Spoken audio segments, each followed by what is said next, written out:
नमस्ते दोस्तों, कैसे हैं आप। मैं Sujeet Kumar incredible IAS academy में आपका हार्दिक स्वागत करता हूं। आज का वीडियो जो है जीव विज्ञान का महासंग्राम चल रहा है और इस महासंग्राम में आज हम लोग तीसरी सीरीज देखेंगे। इससे पहले 1 और 2 ऑलरेडी हो चुका है। अगर आप देखना चाहते हैं तो डिस्क्रिप्शन बॉक्स में इसका लिंक दिया हुआ है, वहां से देख सकते हैं, या लिंक ओपन नहीं होगा तो इस नंबर पर 7667754771 पे आप मैसेज छोड़ दीजिएगा, मैं लिंक आपको प्रोवाइड करवा दूंगा। इसके साथ साथ में दोस्तों एक बात बता दूं, एक्चुअली क्या होता है, कुछ ऐसे स्टूडेंट होते हैं जिनको बायोलॉजी के नाम से अंदर में डर पैदा हो जाता है। तो डरने की कोई जरूरत नहीं है, क्योंकि आयोग को पता है यहां साइंस के स्टूडेंट हैं तो दूसरी साइड में कॉमर्स और आर्ट्स के भी स्टूडेंट बैठे हुए हैं। किसी भी तरीके से ऐसा क्वेश्चन नहीं देने की कोशिश करेगा कि साइंस के स्टूडेंट को अंदर ले लिया जाए और कॉमर्स और आर्ट्स के स्टूडेंट को बाहर कर दिया जाए। वो हमेशा बीच का मार्ग तलाशता है। यानी बीच का मार्ग का कहने का मतलब 10th और 12th तक का बेसिक बायोलॉजी अगर क्लियर है तो आसानी से आप प्रीलिम्स क्वालिफाई कर जाइएगा। और हम इस सीरीज में वही क्वेश्चन आपके सामने लेके आते हैं जो हर बार बार बिहार के जितने भी एग्जाम होते हैं यहीं से क्वेश्चन आता है। अगर यकीन नहीं है तो प्रीवियस ईयर का क्वेश्चन जाके देख सकते हैं। इसके साथ साथ में दोस्तों, अगर अभी तक आप हमारे चैनल को सब्सक्राइब नहीं किए तो सब्सक्राइब कर लीजिए, बेल आइकन पे क्लिक करके ऑल बटन पे क्लिक कर लीजिए। इससे ये होगा मेरा लेटेस्ट से लेटेस्ट वीडियो का अपडेट जो है ऑटोमेटिक आपके मोबाइल स्क्रीन पे आता रहेगा। तो चलिए दोस्तों, आज का सेशन स्टार्ट करते हैं। सबसे पहला क्वेश्चन जो है, उत्परिवर्तन यानी कि म्यूटेशन का कारण क्या है। उत्परिवर्तन का कारण क्या है? देखिए कितना सिंपल क्वेश्चन पूछा जाता है, अंदाजा लगाइए।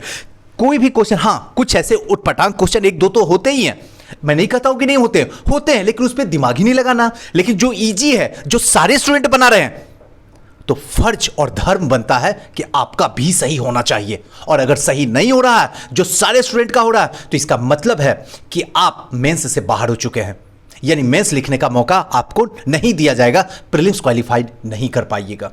चलिए, उत्परिवर्तन का कारण है, इसका सही आंसर होगा उपयुक्त सही, यानी कि क्रोमोसोम में परिवर्तन। दूसरा जो है जीन में परिवर्तन, तीसरा जो है डीएनए में परिवर्तन। अब क्या है, क्रोमोसोम में परिवर्तन, जीन में परिवर्तन, डीएनए में परिवर्तन इत्यादि के कारण जो है उत्परिवर्तन या म्यूटेशन के लिए जिम्मेदार होता है। नेक्स्ट जो है पेलिएटोनोलॉजी के अध्ययन होता है। किसका अध्ययन किया जाता है पेलिएटोलॉजी में? तो इसका सही आंसर होगा जीवाश्मों का, यानी कि फोलिसिस का। इसमें क्या है, जीवाश्मों के अध्ययन के लिए पेलिएटोलॉजी को कहते हैं। पक्षियों के अध्ययन के लिए ऑर्निथोलॉजी कहा जाता है। और तीसरा जो है अस्थितियों के अध्ययन के लिए जो है एस्ट्रियोलॉजी कहते हैं। तो इसको थोड़ा सा ध्यान रखिएगा इन सबको। नेक्स्ट क्वेश्चन पे आते हैं। 38 नंबर क्वेश्चन क्या कहता है? 38 नंबर क्वेश्चन है, डायनासोरों को सुनहरा काल, ध्यान, किस महाकल्प को कहते थे? डायनासोर का जो सुनहरा काल था उसको किस महाकल्प को कहते थे? तो इसका सही आंसर होगा मीसोजोइक काल को कहा जाता था। डायनासोर का जो सुनहरा काल था वो मीसोजोइक, ध्यान रखिएगा, मीसोजोइक काल को कहते थे। किसको? तो डायनासोर का सुनहरा काल को। इस काल के ट्रियासिक, ध्यान रखिएगा, ट्रियासिक काल यानी कि रेप्टाइली का काल भी कहा जाता है। और इस काल के 3 मुख्य उपकाल विभाजित किया गया है, ट्रियसिक, जुरासिक और क्रेटासिस। तीनों याद रखिएगा, ट्रियसिक, जुरासिक और क्रेटासिक्स याद रखना है। नेक्स्ट क्वेश्चन की तरफ हम लोग चलते हैं। आसान क्वेश्चन है, आपको सब कुछ समझ में आ रहा है, यहां कुछ भी सोचने समझने की नहीं है, बस ध्यान से सुनने की है। नेक्स्ट आते हैं, जीवन की उत्पत्ति किस महाकल्प में हुआ? मतलब क्या जीवन की शुरुआत जो है किस महाकल्प में हुआ है? तो इसका सही आंसर जो होगा वो होगा प्रीकैम्ब्रियन युग में जो है जीवन के उत्पत्ति की शुरुआत हुई है। यानी कि जीवन की उत्पत्ति जो है प्रीकैम्ब्रियन महाकाल में शुरू हुई थी। और प्रीकैम्ब्रियन महाकाल, इस काल में जो है रीढ़ विहीन जीव का प्रादुर्भाव हुआ। रीढ़ विहीन का मतलब क्या हुआ कि जैसे कुत्ता को देखे ना, बकरी को देखे ना, गाय को देखे ना, भैंस को देखे ना, किस तरीके से खड़ा होता है, उसी तरीके से उस टाइम में मानव खड़ा होता था। यानी कि उसकी रीढ़ की हड्डी नहीं थी। अगर रीढ़ की हड्डी इस वक्त भी किसी इंसान का किसी कारणवश अगर समाप्त हो जाए तो सेम टू सेम वो कुत्ते की आकृति में आ जाएगा, या तो पड़ा हुआ रहेगा या अगर उठेगा तो उसी तरीके से झुका हुआ रहेगा। रीढ़ की हड्डी के कारण ही हम खड़े होते हैं। ये तो क्लियर हो रहा है। तो उस टाइम में जो है उसी तरीके से लोग रीढ़ विहीन प्रादुर्भाव किया गया था। नेक्स्ट जो है सिनोजोइक काल, इसमें क्या था, इसमें नवजीवन महाकाल भी कहा जाता है। इसे तृतीयक या कहें तो टर्सियरी युग भी कहा गया है। और इसे इरा का पेलियोसोनिक काल के सर्वप्रथम स्तनपायी यानी कि पूछ विहीन बंदरों का प्रादुर्भाव हुआ था। यानी कि पेलियोसीन काल में ही सबसे पहले स्तनपायी और पूछ विहीन बंदर, मतलब पहले बंदर हुआ करते जिसमें पूछ होता था, अब पूछ समाप्त होना शुरू हो गया था। क्लियर हो रहा है? चलिए पूरे के पूरे मानव के अंदर जा रहे हैं, एकदम ध्यान से आप सुनिए, सब कुछ याद हो जाएगा। घबराने की कोई जरूरत नहीं है, टेंशन लेने की कोई जरूरत नहीं। और जिस फील्ड में आप आ गए हैं, कभी भी इम्पॉसिबल नाम का वर्ड आपकी लाइफ में ना हो, डिक्शनरी तो छोड़ दीजिए, आपकी लाइफ में ना हो, जब तक आप एसडीएम की तैयारी कर रहे हैं। गलती से भी आपके दिमाग में ना आना चाहिए, क्योंकि यह आना आपके सारे कर्मों को कूड़ा बना देगा। आधुनिक मानव के अभिनव पूर्वज थे, आधुनिक मानव के जो है अभिनव पूर्वज थे, कौन थे? तो इसका सही आंसर होगा ऑप्शन नंबर सी, यानी कि क्रोमोगेनोन मानव। ध्यान रखिएगा, क्रोमोमैग्नोन मानव को कहा जाता था। यानी कि आधुनिक मानव के पूर्वज जो होते थे वो क्रोमोमैग्नोन मानव जो है या मैन कहा जाता था। आधुनिक मानव अथवा होमोसेपियंस के अभिनव पूर्वज यानी कि निएंडरथाल मानव थे, जिसकी आयु आज से 20,000 से 30,000 वर्ष पूर्व आकलित किया गया था। क्लियर हो रहा? चलिए आते हैं 41 नंबर क्वेश्चन में।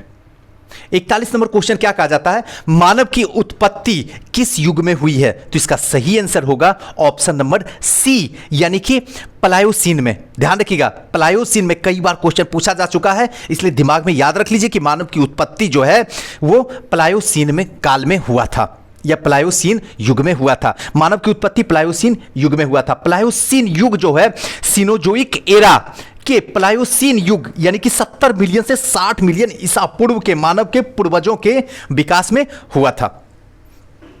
चलिए 42 नंबर क्वेश्चन की तरफ हम लोग चलते हैं। 42 नंबर क्वेश्चन क्या कहता है? चट्टानों पर रंगीन चित्रकारी सर्वप्रथम किसने की थी? तो इसका सही आंसर होगा ऑप्शन नंबर ए, यानी कि क्रोमैग्नोन मानव। ध्यान रखिएगा, क्रोमैग्नोन मानव, यानी कि ऑप्शन नंबर ए सही होगा।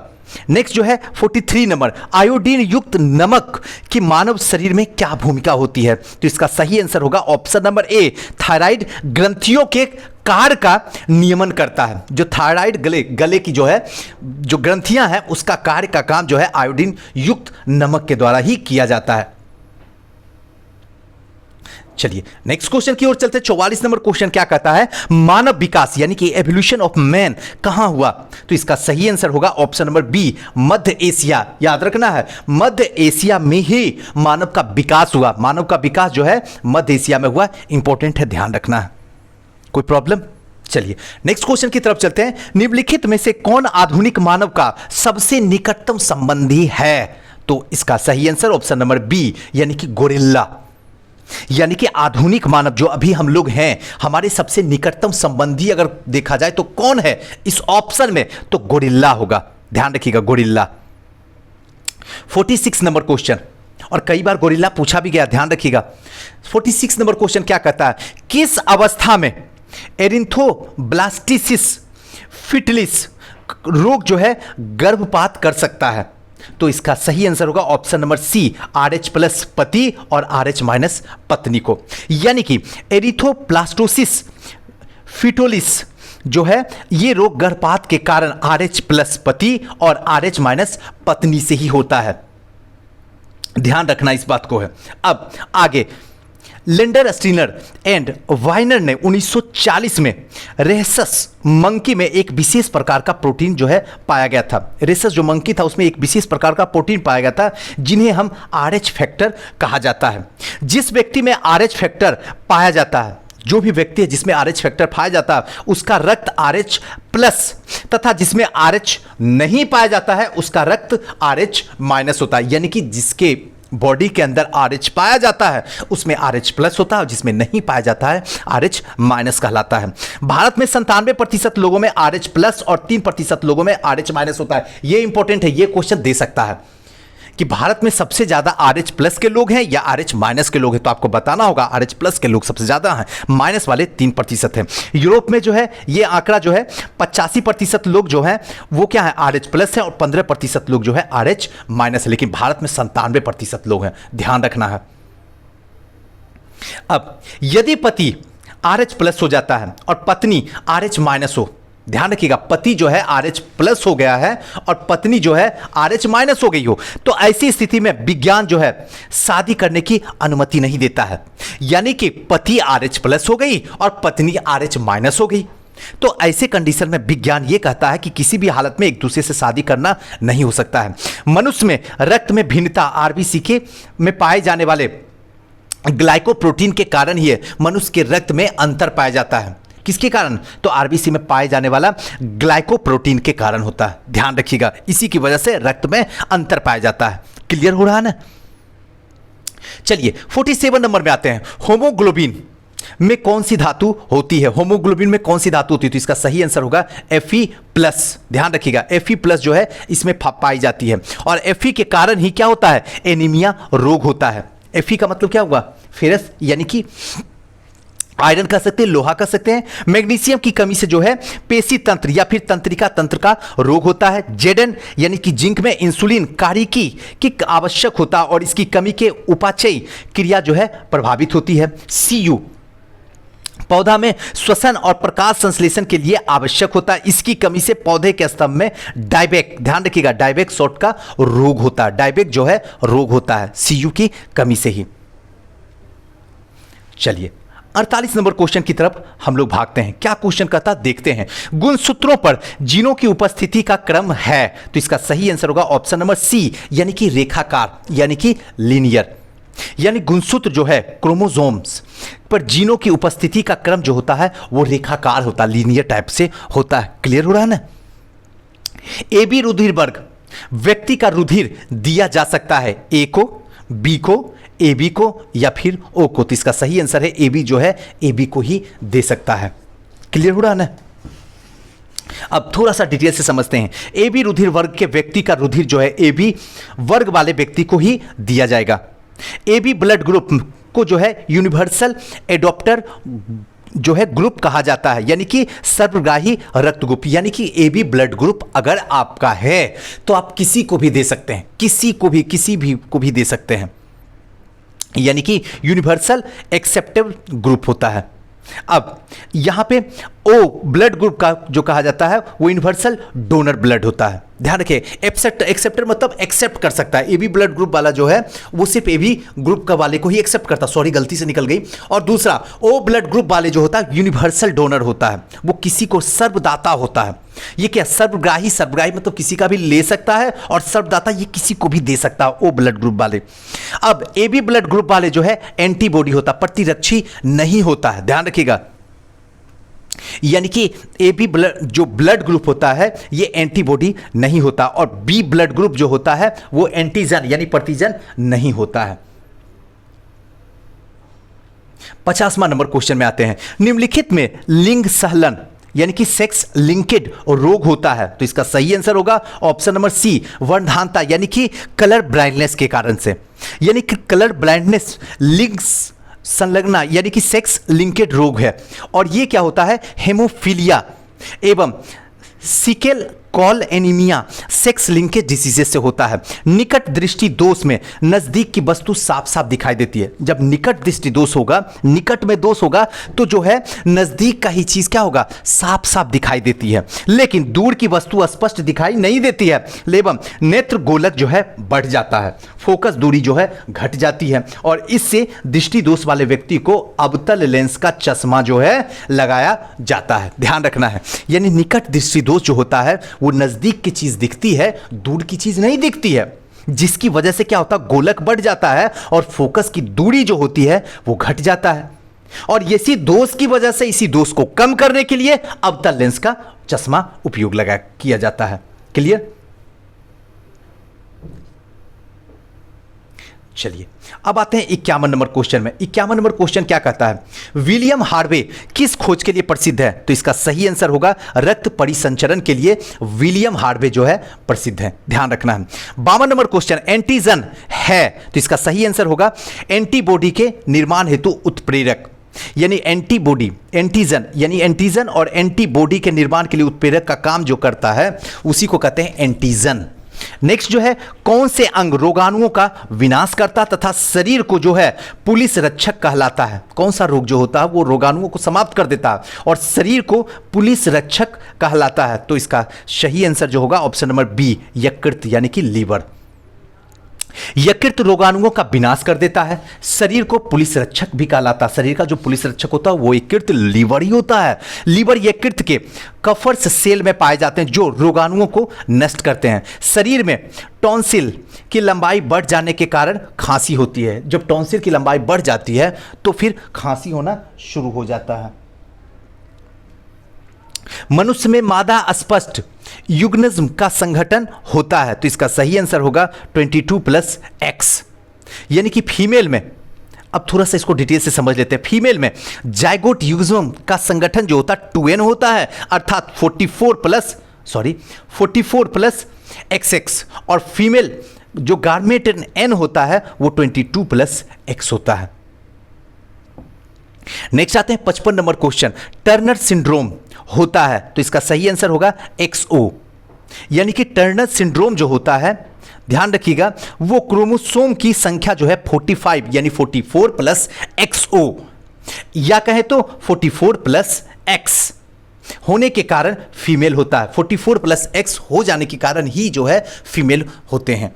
इनका शरीर जो है विकास नहीं हो पाता है और इनमें स्तन ग्रंथियों का अभाव रहता है, और इनमें जो है स्तन ग्रंथियां जो होती है उसका अभाव देखने को मिलता है। इनकी आवाजें मोटी होती है तथा जनन क्षमता नहीं के बराबर होती है, नहीं ही होती है। काइंटेसर सिंड्रोम ये क्या होता है, इसमें जो है क्रोमोसोम की संख्या 47 होती है। ये जो है क्लीन फिल्टर सिंड्रोम जिसको कहते हैं, क्लीन फिल्टर, यहां पे थोड़ा सा दिख नहीं रहा था, क्लीन फिल्टर सिंड्रोम होता है। इसमें जो है क्रोमोसोम की संख्या जो होती है 47 होती है, यानी 44+XXY होता है, और यह मेल होता है यानी कि नर होता है। इसमें कुछ लक्षण जो है फीमेल मादा से मिलते जुलते हैं, कुछ लक्षण जो है मादा से मिलते जुलते हैं, और इसमें स्तन ग्रंथियां का विकास होता है और आवाजें सुरीली होती है, और जनन क्षमता का भी इसमें अभाव देखने को मिलता है, नर में भी वैसे ही जैसे मादा में मिलता था। चलिए नेक्स्ट क्वेश्चन की तरफ हम लोग पढ़ते हैं। होमोफीलिया रोग है क्या है? तो इसका सही आंसर होगा अनुवांशिक और लिंग संलग्न, यानी कि सेक्स लिंकेड। बस ये जान लीजिए, इसकी हिंदी थोड़ी सी टफ है, बस ध्यान रखना है, अनुवांशिक और सेक्स लिंकेड। अब क्या है, हेमोफीलिया जो है ये रोग अनुवांशिक तथा लिंग संलग्न है, यानी कि कैल्शियम की कमी से हड्डी और दांत जो है कमजोर होता है। ध्यान रखिएगा, कैल्शियम की कमी से होता है, क्या होता है, तो हड्डी और दांत जो है वो कमजोर होना शुरू होता है। इसका मतलब है कैल्शियम की कमी आपके शरीर के अंदर है। नेक्स्ट है, पिता ए रुधिर वर्ग है, माता जो है बी ब्लड ग्रुप की है, तो इनकी संतानों में कौन सा रुधिर वर्ग संभव है? अगर माता जो है बी ब्लड ग्रुप है, पिता ए ब्लड ग्रुप है, तो ऐसे में जो पुत्र आएगा या तो ए आएगा, या तो बी आएगा, या तो ओ आएगा, या तो ए बी आएगा, यानी कि चारों के चारों आएगा, ए भी, बी भी, ओ भी और ए बी भी आने की संभावना होगी। चलिए 58 नंबर क्वेश्चन की तरफ हम लोग भागते हैं। श्वेत क्रांति नाम संबंधित है, तो इसका सही आंसर होगा वर्गीस कुरियन के द्वारा। श्वेत क्रांति का जनक जो है वर्गीस कुरियन, इस क्रांति के अंतर्गत दूध का उत्पादन होता था। श्वेत क्रांति के अंतर्गत दूध का उत्पादन होता। पीली क्रांति के अंतर्गत क्या होता था, जरा कमेंट बॉक्स में मुझे बता दीजिए। पीली और काली, ध्यान रखिएगा, पीली और काली, काली क्रांति और पीली क्रांति, ये दोनों क्या था, जरा मुझे कमेंट बॉक्स में बताइए, मैं भी आपका कमेंट देखूं कि आप क्या बताते हैं। नेक्स्ट है RH कारक, यानी कि RH फैक्टर के खोजकर्ता हैं, तो इसका सही आंसर होगा लैंडस्टीनर एवं बीनर। ध्यान रखिएगा, लैंडस्टीनर एवं बीनर जो है इसके खोजकर्ता थे RH फैक्टर के। नेक्स्ट है, सूत्री विभाजन के बीच किस अवस्था में गुणसूत्र विपरीत ध्रुवों की ओर जो है गति करते हैं? सूत्री विभाजन में, सूत्री विभाजन के बीच जो है किस अवस्था में गुणसूत्र जो है विपरीत ध्रुवों की ओर जो है गति करते हैं? तो इसका सही आंसर होगा एनाफेज, ध्यान रखिएगा, एनाफेज। आइए थोड़ा डिटेल से इसको समझ लेते हैं। सूत्री विभाजन गुणसूत्र विपरीत ध्रुवों का एनाफेज अवस्था में जाते हैं। उसके बाद प्रोफेज, कोशिका का विभाजन की शुरुआत इसी अवस्था से होता है। क्रोमैटिन जाल छोटे और मोटे होकर गुणसूत्र बनता है। मेटाफेज, मेटाफेज तुर्क धागे का जो है निर्माण पूर्ण रूप से होता है और इसे विभाजन में 2 से 10 मिनट लगता है। टेलोफेज, टेलोफेज यह प्रोफेज का उल्टा है। केंद्रक एवं केंद्रिका स्पष्ट हो जाती है और क्रोमोसोम पतले हो जाते हैं। स्पाइंडलर फाइबर नष्ट हो जाता है एवं मदर सेल से 2 जो है डॉटर सेल का निर्माण इसी की वजह से हो जाता है। क्लियर? चलिए 61 नंबर क्वेश्चन की तरफ चलते हैं। वृद्ध वलय यानी कि ग्रोथ रिंग्स किसकी क्रिया से बनते हैं? तो इसका सही आंसर होगा कैम्ब्रियन। वृद्ध वलय जो होता है वो कैम्ब्रियन की क्रिया से ही बनता है। उसके साथ साथ में जाइलम, XYLEM, जाइलम ये उसको कहते हैं। जाइलम जो होता है जड़ के द्वारा अवशोषित जल, खनिज और लवण जो है जाइलम द्वारा पौधे के अन्य भागों में पहुंचाया जाता है। देखिए कई बार क्वेश्चन जो है इंटरव्यू में भी पहुंचाया जाता है कि पौधे आप देखते हैं तो हाँ, इसमें जल जो है कैसे पहुंचता है वहां पे, तो ध्यान रखिएगा इसी जाइलम के द्वारा जो पौधे के अन्य भागों तक पहुंचता है खनिज और जल जो भी आप देते हैं ना, इसी जाइलम की वजह से ही जो है पौधे के अनेक भागों तक ये पहुंचाता है जाइलम। बहुत इंपॉर्टेंट है और ध्यान रखना है आपको। नेक्स्ट आते हैं फ्लोएम। ध्यान रखिएगा, फ्लोएम प्रकाश संश्लेषण की क्रिया के द्वारा बने कार्बोहाइड्रेट को पौधे और अन्य भागों में पहुंचाया जाता है और इसका काम करता है। यानी कि फ्लोएम जो होता है ये प्रकाश संश्लेषण की क्रिया के द्वारा ही बने कार्बोहाइड्रेट जो होते हैं पौधे के अन्य भागों में, जो कार्बोहाइड्रेट होते हैं पौधे के अन्य भागों में, और कार्बोहाइड्रेट कैसे होते हैं? प्रकाश संश्लेषण की क्रिया के द्वारा ये फ्लोएम के द्वारा ही पौधे के अन्य भागों में कार्बोहाइड्रेट को पहुंचा देते हैं। क्लियर? 62 नंबर, परागन का अर्थ है, तो इसका सही आंसर होगा परागधानी से परागकण का वर्तिकाग्र पर जो है जाना। यानी कि जब परागधानी से परागकण वर्तिकाग्र पर पहुंचने की क्रिया को ही परागन कहते हैं। नेक्स्ट है अनिषेक फल। अनिषेक फल वह होता है जिसमें जो है ऑप्शन नंबर सी बिना पराग और निषेचन के बना फल होता है। बिना पराग और निषेचन के बना फल होता है, तो इसका आंसर सी होगा। यानी कि अनिषेक फल वह है जिसमें परागन एवं निषेचन की क्रिया नहीं होती, जैसे केला, अंगूर, इसमें परागन और निषेचन की क्रिया नहीं होती। ऑप्शन में केला और अंगूर में अगर देखिएगा तो नहीं होती है। परागन कण क्या है, अब इसको समझते हैं। इसका सही आंसर होगा नर जो है नर युग्म कोदभिद। ध्यान रखिएगा, नर युग्म कोदभिद जो होता है उसी को कहते हैं परागन। यहां पे मादा नहीं होती, यहां पे सिर्फ नर युग्म कोदभिद होता है। इसी में जैसे केला हुआ, अंगूर हुआ, इस समय मादा होती ही नहीं है, सिर्फ जो होता है वो क्या होता है? नर ही होता है। ये अनिषेक फल कहलाता है। नेक्स्ट जो है आवृत बीजी पादपों में भ्रूण कोष प्रायः होता है, तो इसका सही आंसर होगा द्विगुणित। आवृत बीज पादपों में जो है भ्रूण कोष जो होता है यानी 2n होता है, और भ्रूण कोष यानी कि भ्रूण को पोषण प्रदान करता है। एम्ब्रायो यानी कि भ्रूण और ट्रिपलेट यानी कि त्रिगणित होता है इसके अंदर। और नेक्स्ट जो है 66 नंबर, बीज किससे बनता है? तो इसका सही आंसर होगा बीजांड से। ध्यान रखिएगा, बीज जो है बीजांड से बनता है। निषेचन के बाद क्या होता है कि बीजांड के बीज एवं ओवरी यानी कि अंडाशय से फल बनता है। बस आज यहीं तक रहेगा। नेक्स्ट जो है वीडियो में आएंगे तो यहां से हम लोग आगे स्टार्ट करते हैं, क्योंकि बायोलॉजी है, थोड़ा सा टर्म जो है टिपिकल होता है तो थोड़ा सा मुश्किल हो सकती है, इसलिए इस वीडियो को ज़्यादा ना बड़ा बनाते हुए छोटे छोटे पार्ट में बनाएंगे, जिससे आपको पढ़ने में भी मजा आएगा, समझने में भी मजा आएगा और इंटरेस्ट भी आपका बायोलॉजी के प्रति बना रहे। दोस्तों कैसा लगा ये वीडियो हमें ज़रूर बताइएगा। नेक्स्ट वीडियो क्या चाहिए हमें कमेंट बॉक्स में दीजिए और अपनी दिल की बात हमें ज़रूर बताइए, क्योंकि आपकी दिल की बात जब आप बताइएगा ना तो आप हमारे नज़रों में रहिएगा कि हाँ आपकी प्रॉब्लम क्या है, क्या मैं आपकी प्रॉब्लम के लिए जो है क्या कर सकता हूँ जिससे आपकी प्रॉब्लम को कुछ कम कर दूं।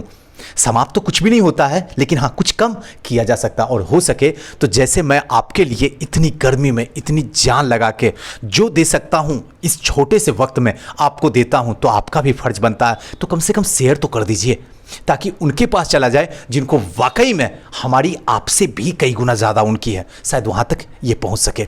थैंक यू, नमस्कार।